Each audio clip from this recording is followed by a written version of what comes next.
ഒരു അമ്മായിയമ്മയും മരുമകളും തമ്മിൽ ഒരു ദിവസം വീട്ടിൽ നടക്കുന്ന കോൺവെർസേഷനെ ഒരു നൃത്തവേദിയിൽ കാണുക, അതും മോഹിനിയാട്ടം പോലെ ഒരു മീഡിയത്തിലൂടെ കാണുക എന്നത് എന്നെ സംബന്ധിച്ച് ഞെട്ടിക്കുന്നതായിരുന്നു. ആ പെർഫോമൻസിൻ്റെ ഇടയിൽ കാണുന്നുണ്ട് മൊബൈലിൽ സ്ക്രോൾ ചെയ്യുന്നു, അടുക്കളയിൽ പാത്രം കഴുകുന്ന മരുമകൾ, അവസാനം അമ്മായിയമ്മ കൊണ്ടുവന്ന പലഹാരങ്ങളൊക്കെ കഴിച്ചുകൊണ്ട് സംസാരിക്കുന്ന മരുമകൾ. എങ്ങനെയാണ് ഇതൊക്കെ സാധിക്കണത്? നമ്മളുടെ നായിക സഖി കോൺസെപ്റ്റൊക്കെ മാറിയല്ലോ. ഇപ്പം എപ്പോഴും ഒരു സറണ്ടർ ചെയ്ത് ഭഗവാനോട് സറണ്ടർ, അതൊക്കെ നല്ല തന്നെ. ഇന്നും ഇപ്പോൾ സ്വാതി ഒരു പദം ചെയ്യുമ്പോൾ അതിന് വേറൊരു ഭയങ്കര ഒരു it's A very different beautiful feeling. പക്ഷേ ഒരു 1.5 മണിക്കൂർ കച്ചേരിയിൽ ഇത് മാത്രമല്ലല്ലോ, എക്സ്പ്ലോർ ചെയ്യാൻ ധാരാളം ഏരിയാസ് ഉണ്ട്.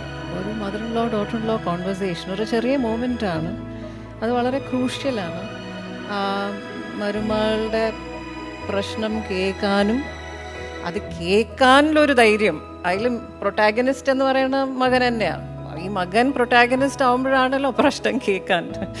അപ്പോൾ അമ്മായിയും ആ ധൈര്യം ഫസ്റ്റ് ഇൻസ്റ്റൻസിൽ കാണിക്കുന്ന ഒരു സാഹസം ഉണ്ടല്ലോ. ഒരു it was A moment between two women.